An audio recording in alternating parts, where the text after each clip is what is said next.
Santiago, bienvenido. ¿Cómo se siente? ¿Cómo está? Gracias, Padre Dago.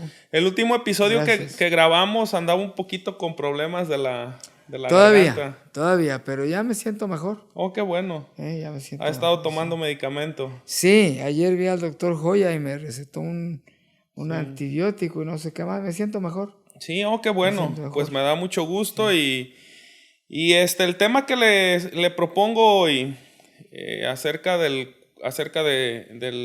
cual hablar es el tema de las adicciones a la droga. Creo yo que en México y en Estados Unidos, no sé, en otros países, España, España también, sí, ha tenido grandes problemas por las por drogas. el tema de Los últimos 20 años para acá han sido marcados por eso también, sí. Entonces creo yo Y que, otros países, sí. indudablemente, sí. Y me gustaría que habláramos desde el punto de vista de los adictos, Sí.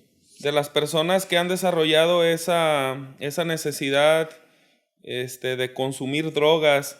¿Qué hace que una persona se motive o tome la decisión de meterse a ese mundo del consumo de Sí, las drogas? ¿Qué vacíos existenciales, cuáles son las causas, cuáles sí, son los focos rojos que hay en una persona que la inducen a este tipo de actividades y de vicios que sí. van acabando con su salud psíquica, salud física, incluso con la armonía Emocional, familiar? sí, sí. Mira, Padre Dago, yo creo que hay variables que nos pueden ayudar a entender este fenómeno. Por un lado, es un hecho de que las drogas ahora están más disponibles que habrá unas décadas atrás, unas 3 décadas atrás. Hay mucha disponibilidad de las drogas. Siempre se han usado. Mira, aquí en las culturas americanas, pues conocemos, por ejemplo, el peyote, que se usó Sí, por grupos indígenas. Ellos lo usaban incluso con un pensamiento de tipo religioso, de obtener una experiencia mística o qué sé yo, ¿no? Lo cual puede seguir sucediendo ahora. Que haya gentes que obtengan una experiencia de comunicación con el trascendente o que ellos la sientan así, ¿verdad? Por ejemplo, es conocido que el veneno de algunos sapos, cuando te lo aplican con ya dosificado y todo eso, y sintético y todo eso, te puede producir emociones, te puede producir experiencias de que te comunicas con un más allá, en fin, te puede ayudar incluso se puede usar médicamente para liberar a las personas de lo que Freud hizo, de recurrir a recordar el pasado y liberarte de cosas que se te quedaron atoradas, y experiencias de soledad, de abandono, de violencia, de todo ese tipo de situaciones que a veces se quedan ahí. Yo una vez alegaba con un señor que el pasado en una persona, él dice, no, es que lo que pasó ya pasó y lo que pasó ya no tiene nada que ver con... No, eso es una falsedad, porque el tiempo es un continuo, no es una línea quebrada, es una línea continua. Y en una persona más, de ahí es donde se hace la memoria del yo, y la conciencia del yo y la identidad del yo, ¿verdad? Entonces, pero ahora, como te decía, las drogas te pueden ayudar a descansar de angustias, de problemas que traes, de situaciones de todos tipos, financieras, familiares, de todos tipos, ¿verdad? Entonces, por una parte, las drogas están más disponibles hoy, tal vez, que como estaban antes. hay una droga que hoy en día ha estado como muy popular que se llama la ayahuasca. ¿La he escuchado? Sí, Parece ser que es una planta propia de la Amazonía sí, y que hoy se hacen como rituales de liberación de experiencias traumáticas, sí, incluso que produce ciertos estados alucinógenos que tienen como objetivo favorecer la creatividad o... sí. Mira, incluso esa que te mencionaba hace rato, incluso puede curar otras adicciones. Fíjate, es muy profunda esa Sí, experiencia, muy intensa, al punto de que las personas que dan estos tratamientos tienen como clientes más adictos que gente, digamos, de la vida ordinaria, pues que tienen su trabajo, que están estables, ¿ya?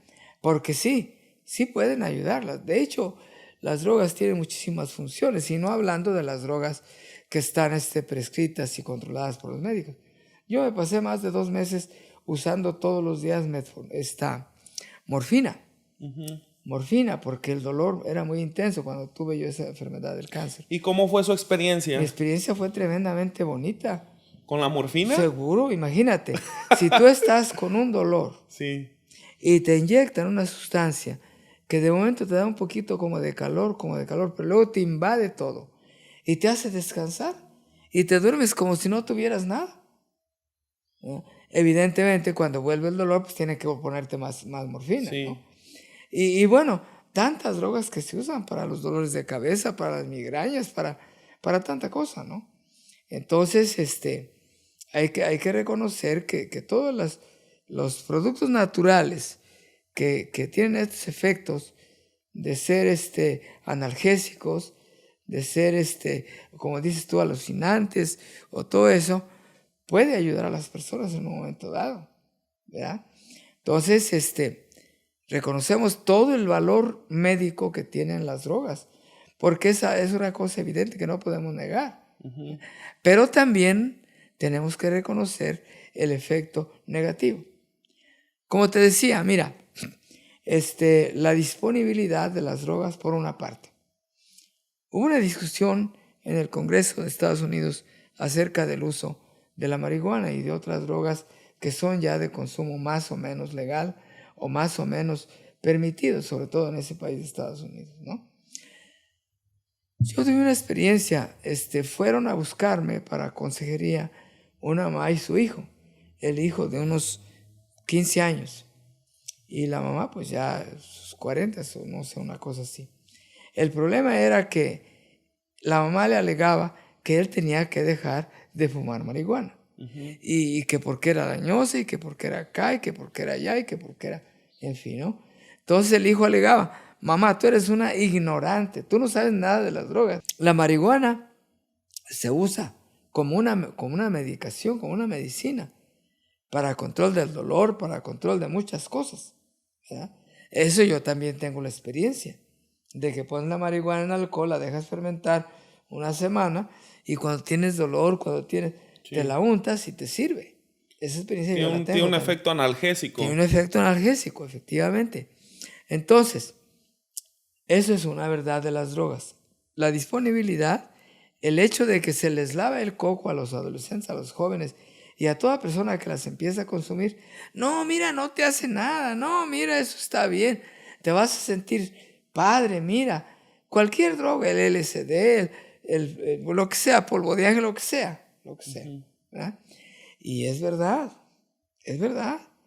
Si tú tienes una persona deprimida, aislada, angustiada, presionada, y tienes una propaganda tremenda en diferentes formas, tienes redes impresionantes de distribución y todo eso, ¿verdad?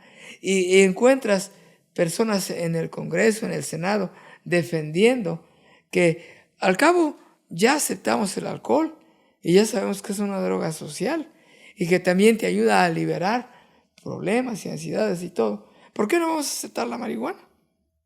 Pues hay que aceptarla. Es un razonamiento que a mí me deja con cara de what, porque digo, bueno, si ya tenemos un mal, ¿por qué no vamos a aceptar otro?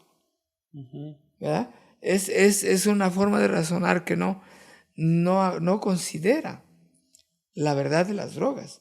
Las drogas que te receta el médico tienen la ventaja de que el médico te dice: aquí está la droga, tantos días te dio la receta y ya. Está dosificada. Está dosificada, está regulado el tiempo en el que la vas a estar usando, etcétera, etcétera. Yo, después de que tuve mi uso de la morfina por tanto tiempo, ya no la volví a necesitar, porque ya no tenía el dolor ese que yo traía. Sí.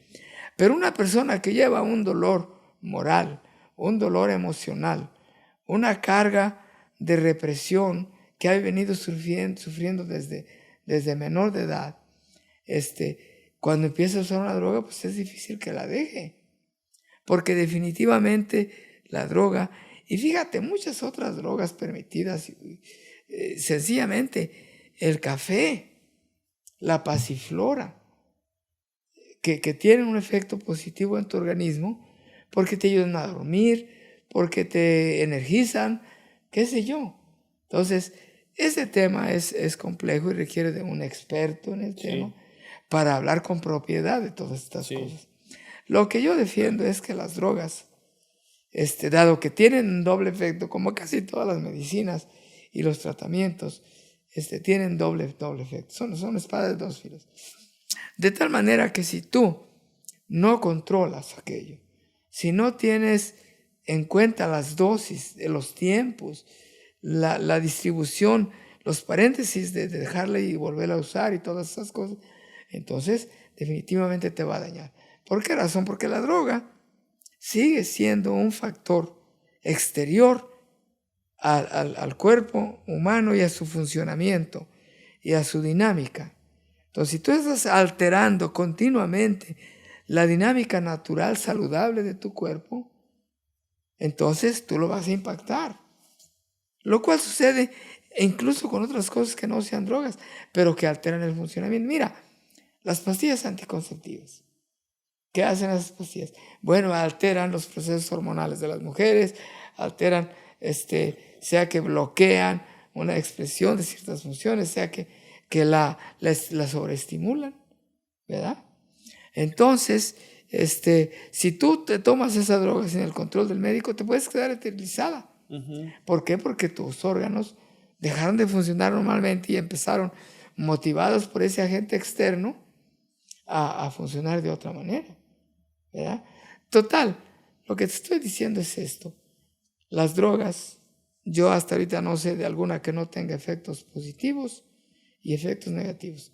El efecto positivo puede ser la producción de endorfinas, por ejemplo, en el cerebro, que te da esa sensación de bienestar, de placer, de qué sé yo, ¿no? Entonces, si tú la producción de endorfinas no la tienes natural como un efecto de acciones positivas que tienes, el encuentro con un amigo, una buena conversación, entonces necesitas las endorfinas.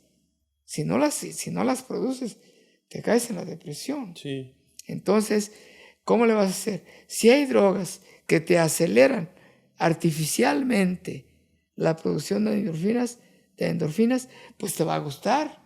Definitivamente que te va a gustar. Hay un doctor peruano que parece ser que se llama Jorge Yamamoto, es peruano de origen japonés, que ha estudiado, ha hecho una serie de estudios que miden las sustancias cerebrales o ciertas reacciones cerebrales que produce el uso de las drogas, y él ha hecho como una comparativa de que hay ciertas prácticas como el ejercicio físico, la sociabilización, que produce las mismas sustancias cerebrales que produce las drogas, como por ejemplo la oxitocina y de esta serotonina, todas esas sustancias cerebrales que tienen que ver con el equilibrio psicológico de una persona. Seguro, sí. Y se me hace bien interesante porque él dice, si a un drogadicto se sometiera o se le invitara a practicar, por ejemplo, el deporte,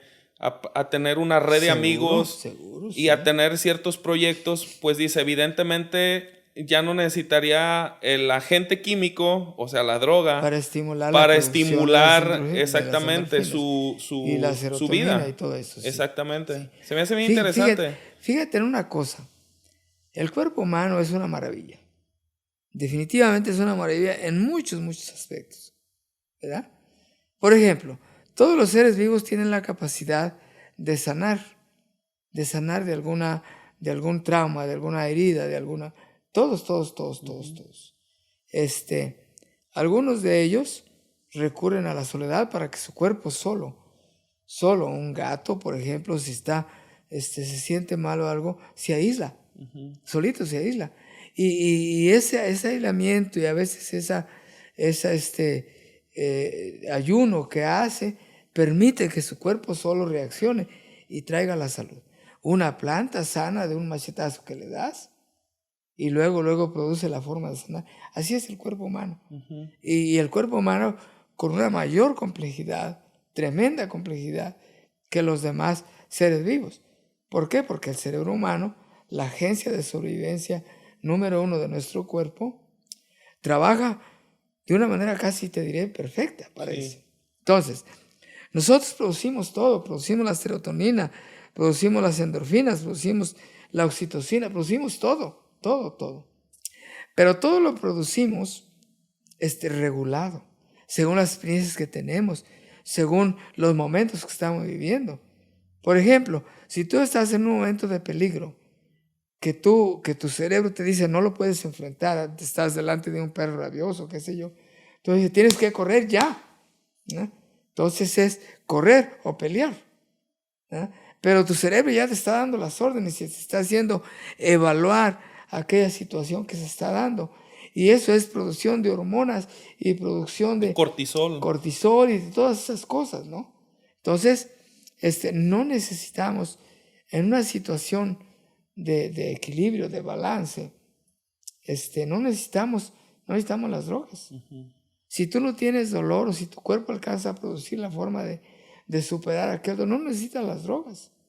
Porque las drogas siempre son un agente exterior y un agente que de alguna manera te violenta tu sistema, tu funcionamiento, sea que lo acelera, sea que lo desacelera, los inhibidores, ¿verdad? Que desaceleran. Entonces, por eso las drogas hay que usarlas, sí, porque llegan momentos en que el cuerpo se desbalancea, pierde su equilibrio homeostático, pierde su equilibrio de restauración, el sistema inmune, qué sé yo. Entonces, sí necesitas las drogas. Mira, ordinariamente, nosotros no necesitaríamos antibióticos, pero si el medio ambiente te da un virus, te da una bacteria, entonces que tu cuerpo no está preparado para resistir, entonces tú necesitas el antibiótico. Sí. ¿No? Y eso es muy importante para mí, porque mira, muchos niños, por ejemplo, crecen débiles, crecen con la vulnerabilidad a los problemas infecciosos. ¿Por qué? Porque muchas veces sus padres, por protegerlos tanto, no les permitieron que interactuaran con el medio, con, qué sé yo, gatearan, qué sé yo. Entonces, crearon ellos vulnerables. Se crearon vulnerables. Y entonces al rato pues necesitas estarles metiendo cada rato Su sistema inmune no se desarrolló. No se desarrolló el sistema inmune. ¿Sí? Entonces, dos cosas.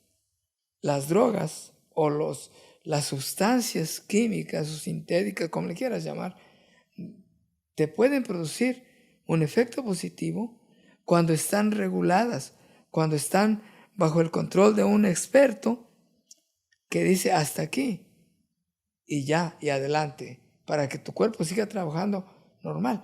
El problema de las drogas a las que tú te refieres al empezar esta charla es las drogas que no tienen ningún control. Ningún control. Entonces, por un lado es eso, la disponibilidad de las drogas. Por otro lado es el incremento tan tremendo y la intensidad también en crecimiento tan enorme y tan extendida de situaciones depresivas, tóxicas, situaciones estresantes, situaciones de sentirse perdido, situaciones de soledad. Fíjate bien, se han incrementado las disoluciones del núcleo familiar. Sí. Por las separaciones y por todo ese enredo que nos ha causado el no entender un amor y el no entender otras opciones. Sí. ¿Ya? Yo cuando me encuentro con parejas es que no hay solución porque él es el del problema. No, es que ella no la puedo cambiar. Es que no, están mal ubicados. Sí. Ni él la puede cambiar, ni ella lo puede cambiar, ni es solamente ella la del problema. Muchas veces el problema de ella yo lo estoy provocando y no me doy cuenta. Sí. Entonces, la solución no es la separación. La solución no es andar buscando pareja toda la vida. Oye, yo me he encontrado con gente que ya lleva 5 o 6 parejas, con las que vive 3, 4 años y luego se deja y otra vez y otra vez. ¿Por qué? Porque cada separación está demostrando tu inmadurez, tu incapacidad de negociar los problemas, de tu incapacidad de tolerar ciertas cosas. Está demostrando que tú eres un problema. Pero te separas de esta persona y te vas con otra. ¿Resolviste el problema? No lo resolviste. ¿Por qué? Porque ahí lo llevas, al rato va a ser lo mismo. Cambiaste de pareja. Lo cambiaste de pareja, sí. Entonces, se recurrió a las drogas, sí. Factores que inducen al uso de las drogas en el nivel personal y social. Drogas más disponibles. Económicamente, tal vez más disponibles también que antes. Porque ahora, como hay una producción más masiva de todas las drogas, eso abarata el precio. Sí. Entonces, hay muchísimos motivos para usar drogas. Uh-huh. Yo me he encontrado con niños que ya son jovencitos y que fácilmente caen en la depresión. Problema de la educación con sus padres, problema de su alimentación no adecuada, desbalance cerebral con la producción de todo esto, las endorfinas y toda esta cosa, ¿no? Entonces, ¿qué hace? Va a recurrir a las drogas. Como te decía, sencillamente el café. Hay gente que se hizo cafeinómano y que no puede pasar un día sin beber su taza de café, porque el café contiene una cierta droga, que a uno les hace bien, a otros les hace mal, a otros les impacta más, a otros les impacta menos. Sí. ¿Verdad? Sí. Y allí síguele con tantas otras cosas que están disponibles. Yo te mencioné esa del cepito porque es impresionante los efectos que puede tener. Sí, yo por ejemplo, yo tengo la experiencia de tomar café y me tomo uno nomás en la mañana, pero me genera como una reacción corporal muy agradable, que me hace estar lúcido. Por ejemplo, antes de clases, de ir a clases al seminario, me tomo mi taza de café y me da una energía mental. ¿Seguro? Y una claridad para coordinar ideas, porque para compartir ideas. Un montón de centros nerviosos. Y el día que no tomo café, sí te es hace como alerta. Claro, te hace alerta. Se me hace así como algo muy, me siento como muy pasmado, muy lento a la hora de coordinar las ideas. Y son las sustancias. Bueno, tú lo usas para eso, otra gente lo usa para que le quite el sueño. Otra gente la usa, dice que si no toma café no se puede dormir. En fin, o sea, se usa de muchas maneras. Yo no lo uso porque a mí en el estómago me hace daño, me causa agrura, me causa ¿Cree que el camino para el tema de las drogas sería la regulación a nivel de políticas públicas? Mira. Digo, Nueva York ya es legal la marihuana. Toda la ciudad huele, la Gran Manzana huele a marihuana. A marihuana, sí. Digo, que son, por ejemplo, la marihuana es una droga un poquito menos agresiva. Menos dañosa. Que, por ejemplo, el cristal. Sí. O ese tipo porque ese además es más químico, más elaborado. Sustancias químicas donde la gente se adelgaza, se transforma en una persona profundamente deteriorada. Sí, y ahora la cocaína y otras muchas más. Claro. Mira, yo no creo que vaya por ahí la solución. Yo creo que la solución va a las situaciones existenciales de cada persona. No vamos a poder detener o controlar el consumo de drogas mientras estemos provocando todas estas cosas que te digo. La depresión, mira la soledad. A mí me da una ternura tan grande y una impresión tan grande encontrarme con jóvenes que están solos. ¿Por qué están solos? Tal vez porque han cometido errores y sus padres no han entendido, no han podido, qué sé yo, perdonar o los han rechazado. Por ejemplo, un joven que empieza a usar drogas, hay padres que les han dicho, el día que yo sepa que tú usas drogas, ese día te pongo de patitas en la calle y te vas. ¿Verdad? Bueno, ese muchacho, cuando menos se acuerde, va a caer en drogas. Si está en un medio ambiente que le provoca, que le presiona, que le facilita el uso de las drogas. Mira, y es tan fácil es eso. ¿Cómo usted describiría el ambiente adecuado para caer en el mundo de las drogas? De un joven. Sencillamente equilibrado. Quiere decir que tenga estabilidad familiar, que tenga cierta certeza o seguridad de que no esté en riesgo ni su vida, ni su futuro, ni nada, sino que él tiene una vida familiar, un ambiente familiar de que es aceptado, de que es valorado, de que es amado, de que él puede lanzarse a cosas grandes en la vida. Entre esto va a hacer nacer en los jóvenes un ideal. Ayudarlos a que ellos mismos Motivarlos, inventen un plan de vida, ¿no? Un motivarlos proyecto de vida. a encontrar un objetivo de su vida, un objetivo que los dinamice, que los mueva. Entonces, si un joven se queda en el vacío, sin ilusiones, sin saber hacer nada, con desprecios aquí y allá por una cosa, por otra, bueno, mal lo hundes. Y no estamos hablando de otras personas, a veces jóvenes también, que tienen otras experiencias traumáticas. A veces un soldado, a veces una madre que abortó y no ha superado el trauma de haber visto a su hijo muerto y que ella fue responsable. Sí. En fin, hay un sinnúmero de experiencias que te pueden inducir a estos estados de incertidumbre, de inestabilidad, de angustia, de soledad, de todas estas cosas. Entonces, para mí, debiéramos nosotros reducir los estresores, debiéramos reducir los elementos, los factores de la vida que te angustian. Debiéramos reducir los factores de la vida que te dejan en el vacío. Uh-huh. Entonces, un muchacho que sabe socializar, que se encuentra bien en los ambientes donde llega, que tiene seguridad de sí mismo, que se siente amado, que se siente pertenecido. Las cosas básicas de un ser humano. ¿Verdad? Sentirse pertenecido, sentirse amado, sentirse valorado, sentirse respetado como él es, ¿verdad? Sentirse comprendido. Estas cosas son las básicas si queremos nosotros superar el problema de las drogas. Uh-huh. Por otro lado, este afán de la política, de los políticos, de querer complacer al pueblo, este afán, yo creo que es erróneo. ¿Por qué razón? Porque el pueblo no está educado en estas cosas. Si el pueblo está educado, perfecto, hay que oír la voz del pueblo. Incluso nosotros solemos decir, la voz del pueblo es la voz de Dios. Mira, no siempre. Porque el pueblo te puede estar pidiendo una cosa que es dañosa para el mismo pueblo. Claro.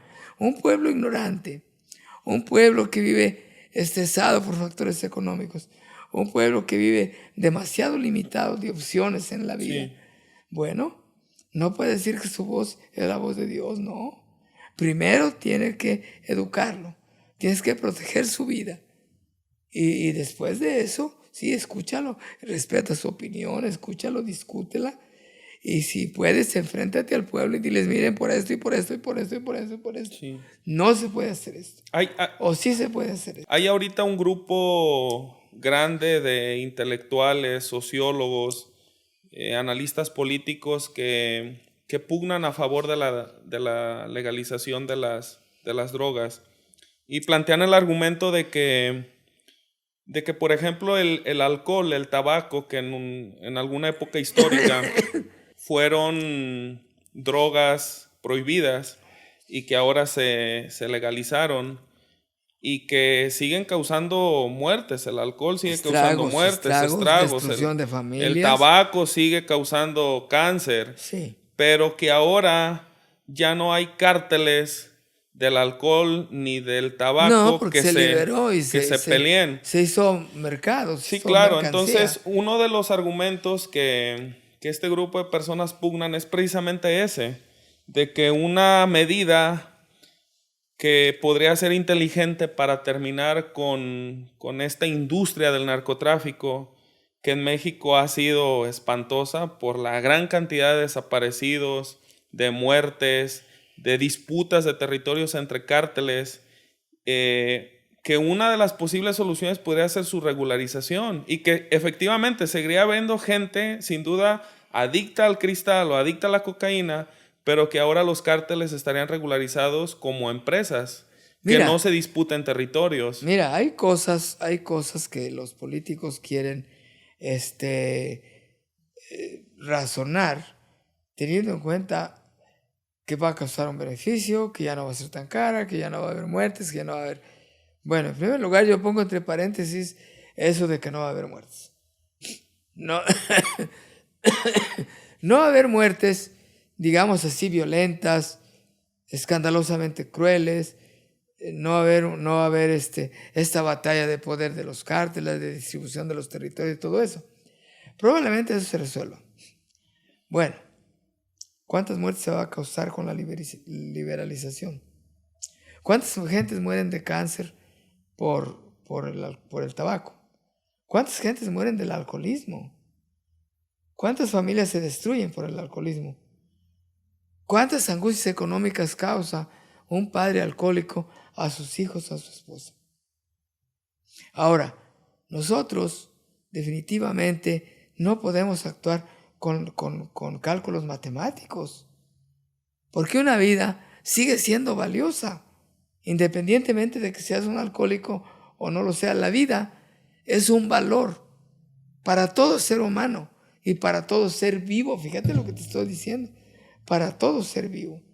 Por eso, el primer mandato del cerebro humano, el fundamento de la ética, La es la preservación. conservación, el florecimiento, la realización de la vida. Y eso es lo que discute Enrique Dussel, Sí. precisamente, ¿no? Y yo estoy de acuerdo con él, completamente.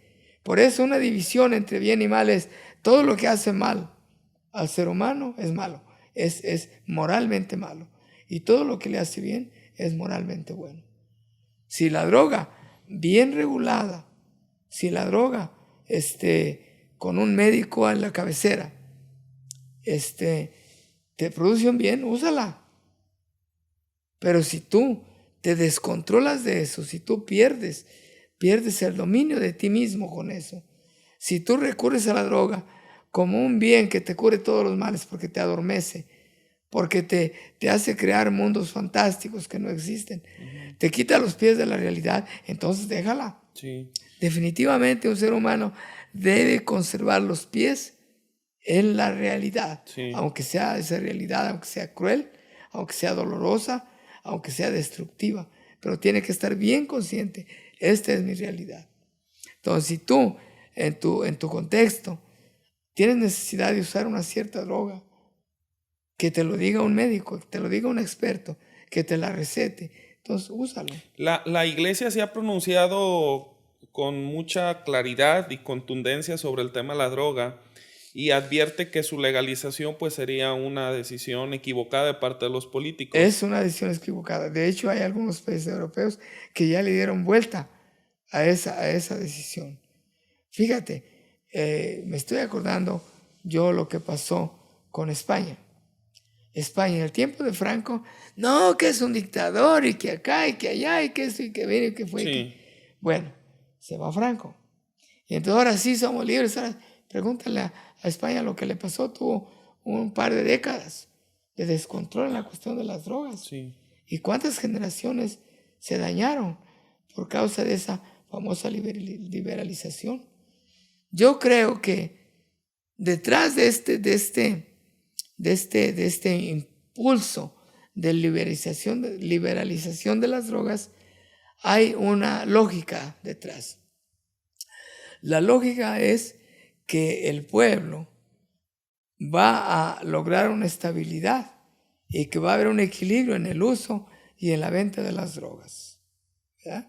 Y que al rato va a producir menos efectos negativos que los positivos que pueda producir. Los positivos pudieran ser eso, que ya las matanzas se paran, que el precio se abarata, que las farmacias lo vendan, que esto, que lo otro, que lo otro. Porque usted y yo hemos sido testigos desde nuestros ambientes religiosos de las verdaderas tragedias que las familias viven Claro. cuando se ven afectadas porque un miembro cayó en la droga, porque viven situaciones de entrada, el tema económico, Sí. de que lo poco que ganan pues ya no les rinde para lo básico porque tienen el vicio y tienen que Sí. estar comprando droga.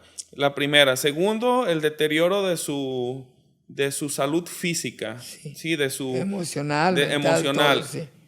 Tercero, el impacto social porque muchas de estas personas se convierten, pierden su funcionalidad, ya no van al trabajo, entran en una especie de depresión, de tristeza, de Sí. una semana, de 2 Y le semanas. causan un costo a la sociedad para Exactamente, seguirlo sosteniendo hasta que... no son, digamos, que personas que permanezcan en trabajos porque de repente ya no fueron, ya no pueden cumplir con esta responsabilidad. Entonces, el uso de las drogas se vuelve en la mayoría de las familias un verdadero viacrucis para las familias que lo viven. Entonces, creo yo que desde este enfoque de ver los dramas de las personas, pues sí, pues esa es una cuestión media alarmante de cómo poder contrarrestar esos efectos. Sí. Sí, mira, por eso, siempre que hablamos de un problema humano, yo reniego, me resisto y protesto y grito y chillo y lo que tú quieras, porque el ser humano tiene muchas variables, tiene muchas caras, muchas facetas, tiene demasiados elementos. Entonces, cuando tú quieres resolver el problema fijándote solamente en un aspecto, estás equivocado. Yo insisto en que el ser humano se le debe tomar holísticamente, como un todo, formado de un montón de elementos que tienen que trabajar sincronizadamente, que tienen que trabajar en armonía, porque sencillamente no te explicas un órgano si no lo entiendes dentro del sistema. Desde esa perspectiva que usted esté compartiendo, ¿no cree que las drogas o la adicción a las drogas, más que un problema en sí mismo, sea un efecto de una serie de causas a nivel familiar, a nivel ambiental que las personas viven? Sí, esa es, creo yo, la causa principal. La causa principal.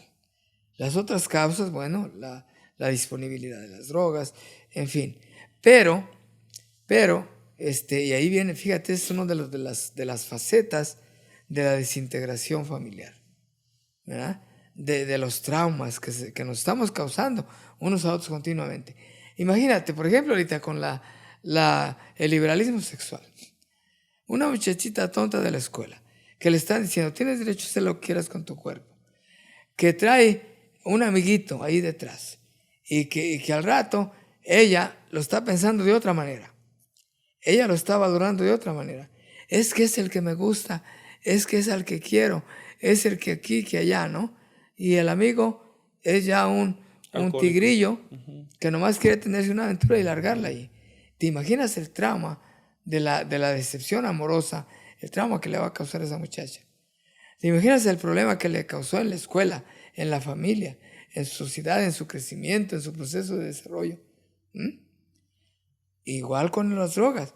Mira, las drogas, te llega un amigo que te encontraste en la esquina de la calle, mira, te la regalo, mira que sabe que tanto.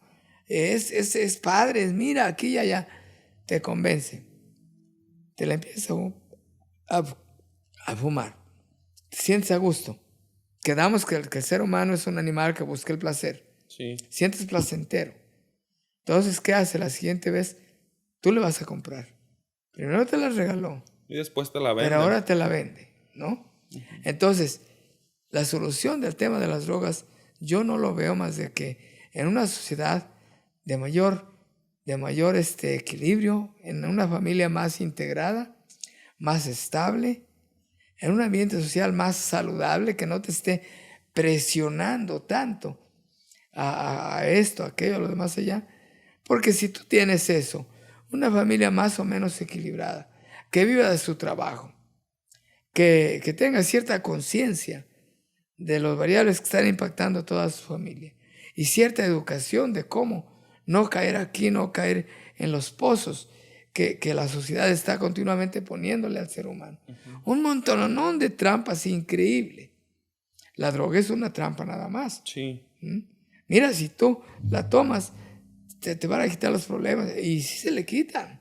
Pero se le quitan un día, 2 días, lo que tú quieras, lo que le dura. Y al el rato efecto se le de la- aumentan otros Al problemas. rato vuelve y el rato está peor.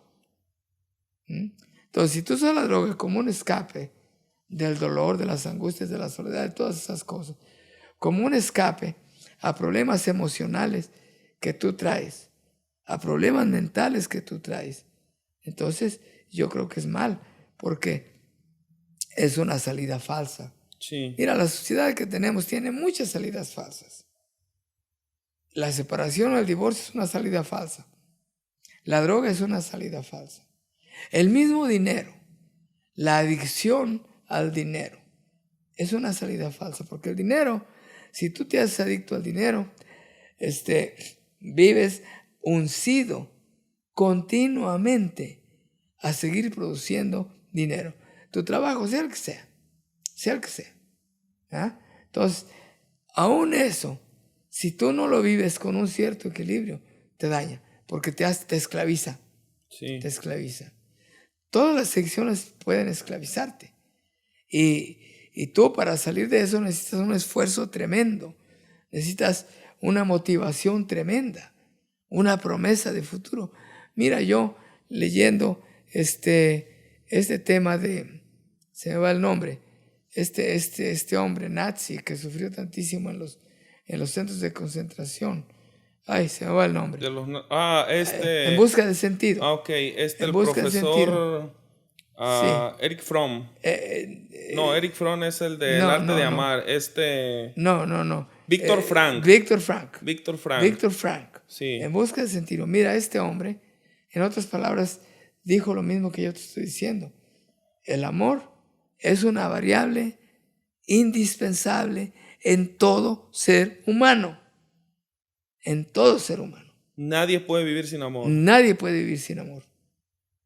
Se han hecho muchos experimentos acerca de esto, hasta en monos, hasta en chimpancés y hasta en muchos. Los seres vivos, casi todos los que tienen un grado de evolución un poquito más alto, que su cerebro es un poquito más complicado y más grande, etcétera, etcétera, necesitan amor. Necesitan amor. No basta que tengan casa, vestido y sustento. No basta. Necesitan amor. Sencillamente, ¿con cuál droga vas tú a suplir tu necesidad de amor? Hay veces que ninguna droga basta y por eso te vas a otra y buscas aquí, buscas acá y buscas allá y sigues en la desesperación de que no lo encuentras. ¿Ya? En eso que ha dicho, entonces, la recurrencia a la droga podría ser una búsqueda del sujeto por una búsqueda desesperada por sentirse amado. Puede ser, pues, sentirse, las básicas que te dije. Sentirse Pertenecido. amado, sentirse pertenecido, sentirse escuchado, respetado, valorado. Son básicas de un ser humano. Y es increíble. Imagínate, un niño que fue abandonado. Con La huella de abandono. Con la experiencia tan traumatizante que causa eso. Sí. ¿Por qué es tan traumatizante? Porque el niño es indefenso contra cualquier agente externo que sea mayor que él. Sí. En ese sentido, el ser humano pues, es el animal más débil que puedas encontrar, porque él, ¿cuándo se va a poder valer absolutamente de sí mismo? Bueno, siempre va a necesitar. Sí. Por eso yo me río de todos los que dicen, ay, voy a criar pues hijos independientes. Bueno, ¿independientes en qué? En la economía. No, pues no eres independiente porque hasta los calzones que traes necesitas otras personas. Sí. Otras personas que los hicieran.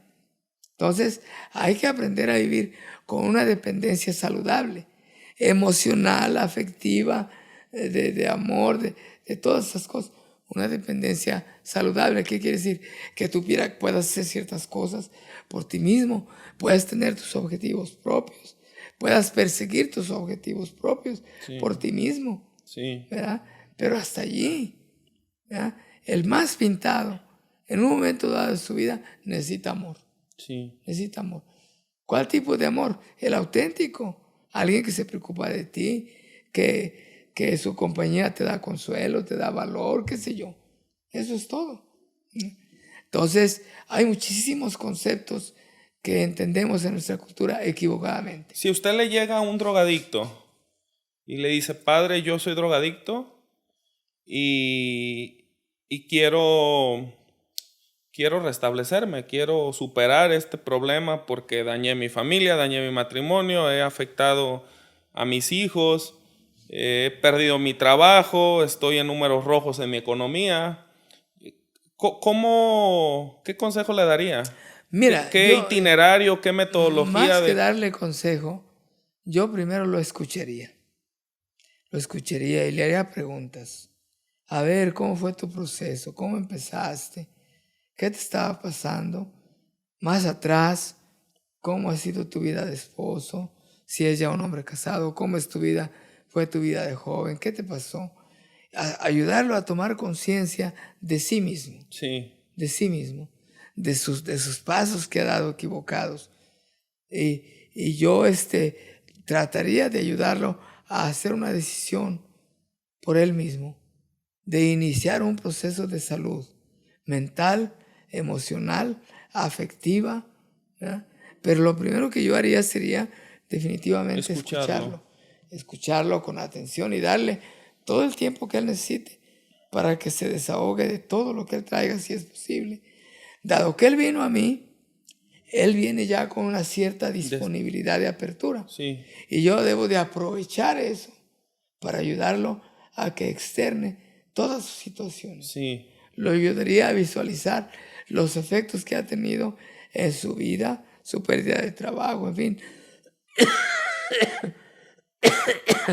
Los efectos que ha tenido en su familia, los efectos que ha tenido en su vida interior, su vida emocional, su vida espiritual, ¿verdad? Mira, yo insisto mucho en este tema de las emociones porque el control de las emociones humanas es una cosa fundamental para lograr el equilibrio. Las pasiones que son esos deseos intensos que te llegan de una cosa, sea la que sea, la pasión por el dinero, la pasión del sexo, la pasión la que tú quieras. Si tú tomas conciencia de ella y de cómo tú reaccionas, porque la reactividad tuya no es igual que la mía. Tú eres sanguíneo, yo soy flemático, qué sé yo, ¿no? Pero si tú eres consciente de eso, esa conciencia tuya y ese deseo de sobrevivir y de hacer alguna cosa, de tener un ideal, eso te va a ayudar a salir adelante. Por eso con los jóvenes, y cuando hablo de la educación de padres de familia a sus hijos, yo les digo, su función fundamental es sembrar en sus hijos ideales, objetivos, metas. Siembren, inculquen en ellos, ayúdenlos a visualizar qué quieren hacer con sus vidas, consigo mismos. Tú tienes un niño motivado a estudiar y no necesita drogas de nada. Tú tienes un hijo que se motiva con el deporte, incluso se motiva con amistades, es muy sociable. Bueno, ayúdalo a descubrir lo que puede ver de ideal para su vida en todo eso. Entonces bien, en un drogadicto sería muy efectivo como explorar en su vida qué tipo de ideales que pueden funcionar como una especie de ganchos. Ahora, para sacarlos sus ideales son sus mismos problemas actuales. Tú tienes el problema de la adicción. Bueno, un ideal es que tú llegues a ser saludable. ¿Quieres llegar a ser saludable? Bueno, mira, sí quiero, pues lo puedes hacer así. Y por ejemplo, vamos a movernos un poco del drogadicto que le llega. Le llega a su mamá, una señora que de repente tiene un hijo drogadicto y que le dice, padre, pues ya lo llevamos a un centro, ya ha estado en esto, ¿cómo hacerle para ayudarlo? Porque tampoco lo puedo echar a la calle. Bueno, es una madre consciente. Porque hay otras que son tan brutas que lo primero que... La solución es, te pongo de hepatitis en la calle, ¿no? Y hay padres de familia y suegros y suegras que si la hija, ay mamá, no puedo superar a mi marido la droga, ponlo de hepatitis en la calle. Sí. Mételo en un centro de rehabilitación. Si no quiere, mándalo a volar, ¿no? Bueno, hay padres, suegros, hermanos tan brutos que proceden así. Yo a una madre le diría, señora, a ver, platíqueme, ¿cómo es su familia? Vi usted tiene su esposo, ¿cuántos hijos tiene? Este hijo, ¿cuál es de la familia? ¿El cuarto, el quinto, qué sé yo? Conocer un poco de su ambiente y de su Seguro. contexto. Y luego preguntarle a la señora qué ha pasado con su hijo. ¿Se frustró en la escuela? ¿Se frustró en el trabajo? ¿Por qué se frustró? ¿Por esto, por aquello, por lo demás allá? Si en la familia hay violencia, por ejemplo, bueno, ese es un factor, una variable que puede inducir al hijo a las drogas. ¿Mm? ¿Cómo lo ha tratado a su hijo? ¿Cómo es su situación emocional? ¿Se deprime con frecuencia? ¿Qué edad tiene su hijo? Si es un adolescente que está sufriendo todos estos vaivenes de la vida, ¿verdad? Entonces, y por ahí yo encontraría muchas veces la causa de la misma mamá, el mismo papá. Aunque Se tendría que cambiar el medio ambiente de ese muchacho, medio ambiente familiar, medio ambiente escolar, para vida de que él pueda entrar en un proceso de salud que sea estable. porque para un padre de familia es bien complicado, yo lo he escuchado un montón de veces, se encuentran en un dilema con el tema de la disciplina. O sea, estoy siendo, con demasiada frecuencia me dicen, padre, tengo este hijo que empieza a tener amistades y que empieza a tener ciertos comportamientos medios complicados, medios sospechosos, y entonces no sé qué hacer porque no sé si plantearme en un rol de autoridad y de disciplina y de radicalidad o ser un poquito más permisivo. Es ahí una cosa que a mí me parece tan complicada, encontrar el equilibrio entre una disciplina y un rol de autoridad en el rol de los papás que establezca las reglas y las normas con claridad, y por otro lado caer en el permisivismo. Sí. Mira, teniendo en cuenta que no hay estándares, no hay recetas de cocina, porque cada situación es diferente. ¿Le ha tocado ver a usted, disculpa que lo interrumpa, papás sumamente católicos, con muchos valores, sumamente entregados a sus hijos, y que le salió un hijo con problemas de droga? Sí. Y uno se pregunta, ¿qué pasó ahí? Mira, es que sí, la pregunta es válida. Sencillamente, pero fíjate, vamos a caer a descubrir una mentira, tamaño familiar de esas marcas elefante, que cometen los papás. Dicen los papás, yo a todos mis hijos los trato igual. Todos recibieron lo mismo. A todos los quiero igual. Falso, falso, falso, falso de toda falsedad. No es cierto. No es cierto. Porque el padre y la madre son seres humanos. Y el padre y la madre tienen también inclinaciones, preferencias, simpatías, como todo ser humano. Sí. Entonces a sus hijos, a uno los ve con lástima, a otros los ve con ternura, no es lo mismo. A otros los ve, no, pues es que tú estás más grande, tú puedes, tú eres más fuerte, tú haces eso, tú haces aquello, tú haces lo más allá.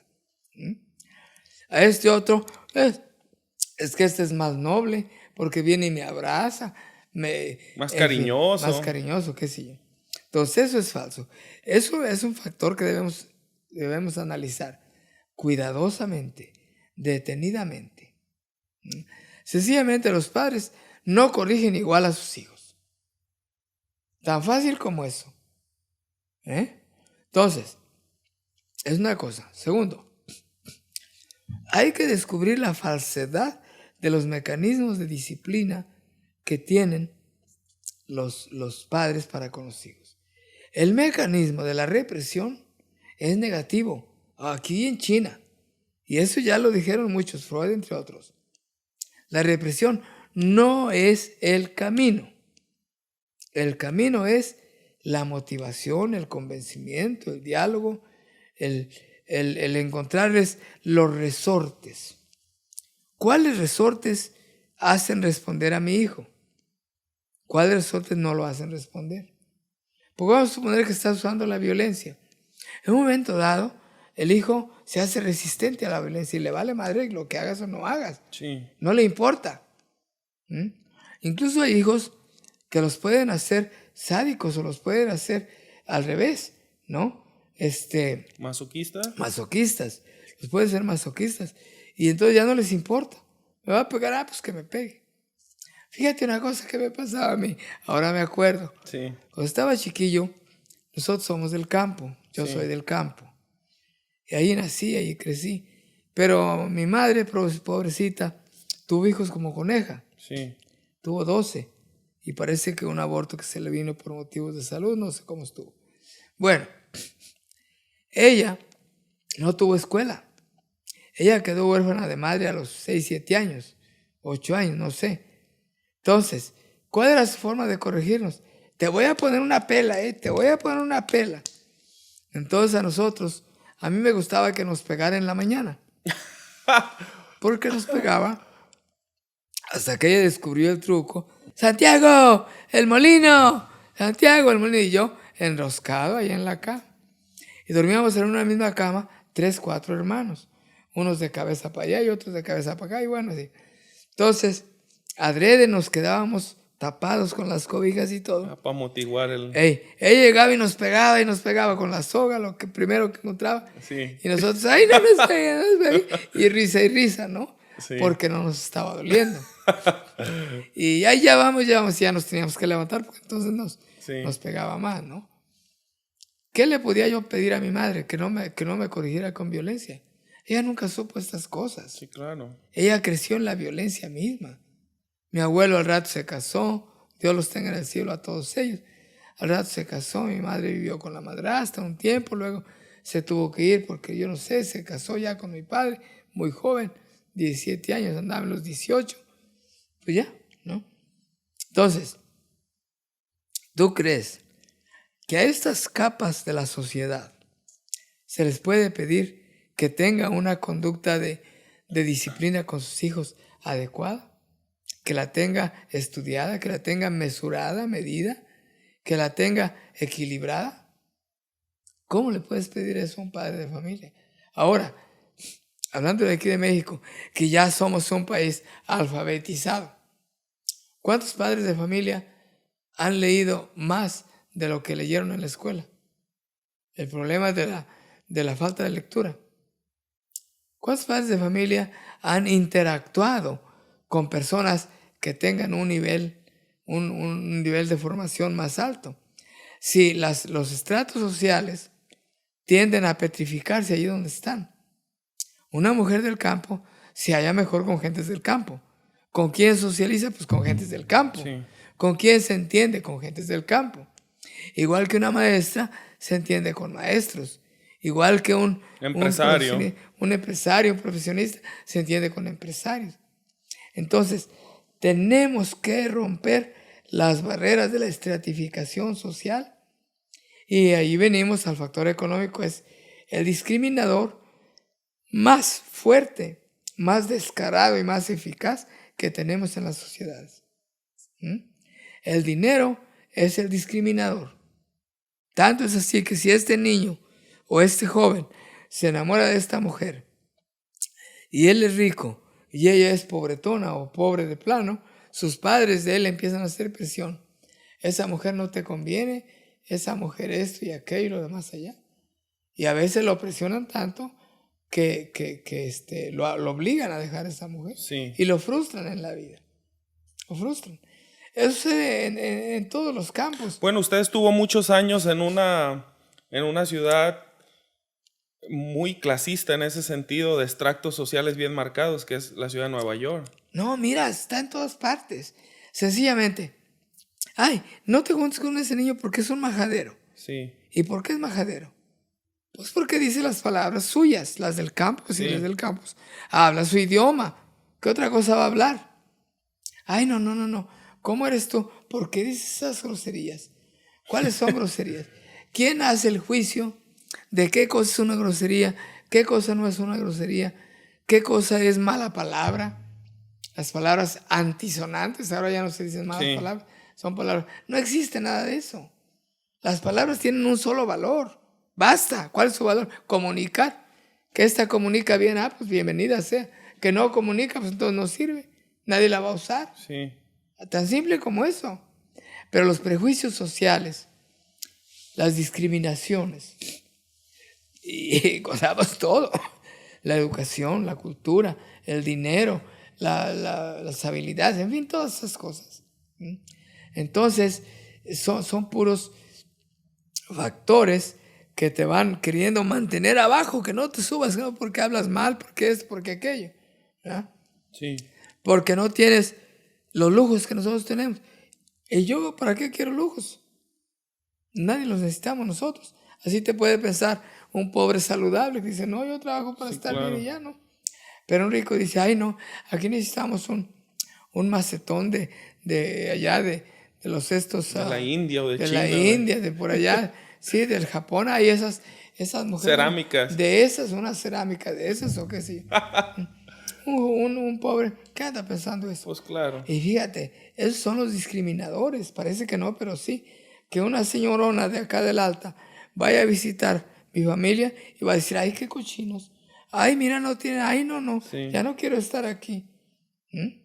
Son discriminadores, son momentos de la discriminación. sí, Entonces, para una sociedad, para que una sociedad sea saludable, necesita lograr un cierto equilibrio en todas esas cosas. En todas esas cosas. Mientras veamos esta sociedad con tantísimos desequilibrios económicos, con tantísimos desequilibrios educativos. Mira, yo siempre me peleo con esto. El sistema de ahora que les gusta mucho, sobre todo a los que están bien, ¿no? A mí me repatea a morir. Me repatea a morir. el sistema educativo, El sistema educativo. que consiste en... ¿Por qué un rico tiene opciones en su educación? Que se puede ir a esta universidad, aquella, que puede escoger su educación y un pobre no la tiene. Esta discriminación en la educación es un crimen para las clases pobres. Un pobre, si quiere ir a una escuela privada que le guste, a un TEC o lo que tú quieras, al TEC de Monterrey, lo que tú quieras, necesita un dineral. No, y necesita desarrollar una serie de competencias Seguro. que su entorno Sí. no le dio. Entonces, mira, el discriminador para las becas. El discriminador intelectual, los tests que les hacen Sí, para las becas, es un discriminador cruel, es negativo y viene a ser un factor para mantener esos estratos sociales petrificados. ¿Por qué razón? El examen se entiende que es estándar. ¿Estándar para quién? ¿Para la ciudad? ¿Para el campo? ¿Para el niño que nació y vivió en la costa? ¿Para el que vive en la Ciudad de México? ¿Para quién? Es estándar. Por eso otra cosa que yo alego, el ser humano, sí, es igual y diferente. Hay una relación analógica entre un ser humano y otro ser humano. Es igual porque comparte la naturaleza humana, porque tiene derechos, porque tiene una dignidad, en eso es igual. Pero eso es igual en todo lo demás, en todo lo demás. Hasta en la comida, uno come 1 kilo y otro come 1/4. Por ejemplo, dentro de esas pruebas de admisión que integran el razonamiento cuantitativo, la comprensión lectora, el nivel de inglés. Para un joven que viene del campo, donde un maestro rural iba 1 o 2 o 3 veces por semana a darles clases, donde no disponían de bibliotecas, no disponían de tecnología. Y ya tiene el certificado de primaria o secundaria, o incluso ahora con las teles esas que han puesto de internet, Telesecundaria. con webs, todo eso. Mira, tan simple como esto. No es igual que un niño pobre que no tiene la computadora a su disposición para hacer las investigaciones y todo, y otro rico sí la tenga en su formación. Fíjate lo que te voy a decir, aún aunque pasen el examen para pasar el grado, para promoción, Sí. el examen, ni aún así están iguales. El lenguaje. Mira, no te atrevas ni por un segundo a comparar el lenguaje de un niño del campo o de un pueblo chico, de una ciudad chica como aquí Autlán, que es una ciudad mediana, a un niño que tiene el lenguaje de una ciudad de otros niveles. No es igual un niño que tiene como madre de familia a una maestra que un niño que tiene una madre de familia que no tiene ningún grado académico. No es igual. Entonces, ¿por qué les vas a aplicar a los dos el mismo test estandarizado? ¿Y por qué te atreves a medir la inteligencia, cualquiera de las inteligencias, con ese test? No, es que no va así la cosa. Mira, yo me consideré siempre discapacitado para las matemáticas, porque lo que fue la secundaria siempre reprobé las matemáticas. Sí. Y yo estaba convencido de que yo no era para las matemáticas, no servía para las matemáticas. Tuve un maestro, afortunadamente, aquí en el seminario, joven él, por cualquier razón. Yo parecía que le entendía o que me gustaba su clase o algo así, detalles así. ¿Ah? Bueno, se me quitó el complejo de las matemáticas. Sí. Pues es que todos tenemos habilidades diferentes, ¿verdad? Y a Mira. veces el elemento determinante del éxito de una materia es el profesor. Los Sí, mecanismos de motivación sí, que utiliza para compartir los contenidos y sí. demás. Fíjese Mira. que ahorita me acordé de un autor que es Ken Robinson. Ken Robinson habla precisamente, elabora toda una crítica seria al tema de las estandarizaciones de los exámenes que emplean las universidades. Sí. Y plantea esa serie de problemáticas, es decir, cómo se aplica un mismo test estandarizado tanto a alumnos que vienen de campo como a alumnos que Sí, vienen de ciudad, sí. cuando la carga cultural que ellos traen es muy Es muy diferente. diferente, sí. Mira, Simplemente la alimentación la alimentación. puede alterar un resultado en un examen. Por supuesto. La alimentación, la angustia, el miedo, si ese día cenaste o no cenaste, dormiste bien o no dormiste bien. Todos esos factores, hasta la reactividad, Sí. puede afectarte el resultado de un examen. Ahí te ponen un estándar. Incluso te lo califican en la mugrosa computadora. Sí. Pero ¿qué sabes tú todo lo que hay detrás? Mira, yo el inglés siempre lo reprobé en la secundaria. ¿Y por qué lo reprobé siempre? ¿Para qué me interesaba el inglés? Y tenía una maestra, pobrecita, muy buena gente, que me quería mucho. Porque yo era el más chiquito de la secundaria Y lo pasaba. y era la más anciana de la secundaria. Sí. Ay, muchachito, mira, ponte a estudiar esto. Si sabes esto, ya te voy a pasar. Sí. Y ya me pasaba. ¿Quién pensaba que a mí un día me fuera a interesar el inglés? Nunca. Al menos yo, para nada. Y mira, pues, ahora después tuve que estudiar el inglés. Sí. Y ya me di cuenta que no era falta de inteligencia para los idiomas, ¿no? Falta de ¿No? motivación. Era la falta de motivación, el medio ambiente y un montón de factores, elementos. Pues vamos cerrando este espacio con el tema de nos desenfocamos un poquito, pero está interesante la plática del tema de la droga. Sí. Que la droga, bueno, genera, como lo hemos visto, algunos efectos positivos en las personas cuando es medicada, prescrita por un controlada, por un doctor, por una persona experta, pero que por otro lado es un arma de doble filo que tiene estragos muy graves, nocivos y muy graves para la salud y destructivos. para la familia. Para la familia, para la sociedad, para el sistema mismo. Sí. ¿Qué va a hacer un sistema económico con un cuarto de su población drogadicta? Sí. Mira, se desperdicia una vida, se destruye una vida y los procesos de la economía, los engranes, se empiezan también a resentir Sí. por aquella situación. Sobre todo los efectos de destrucción familiar, de destrucción personal, Sí. de violencia, de todas esas cosas que causa la droga. Sí. Por eso sigue siendo algo que hay que ver con mucho cuidado, con mucho respeto y usarlas mesuradamente, reguladas, con un experto, Sí. ¿verdad? Porque estamos consumiendo drogas continuamente. Y fíjate, ese es el medio ambiente. Cómo las drogas te empiezan a impactar a ti desde el día de tu concepción. Si tu madre está acostumbrada a drogas, la que tú quieras, aspirina como analgésico, las drogas que tú quieras, y ella te la está consumiendo sin control, sin la regulación de un experto, hasta eso te impacta. Desde ese momento en adelante. Y ya ves que ya toda tu vida. Sí, claro. Bueno, pues muchísimas gracias. Nos despedimos y los invitamos a que nos sigan en los siguientes episodios. No sé si Muchas algo que gracias agregar. por tolerarnos y estamos a sus órdenes. Sí.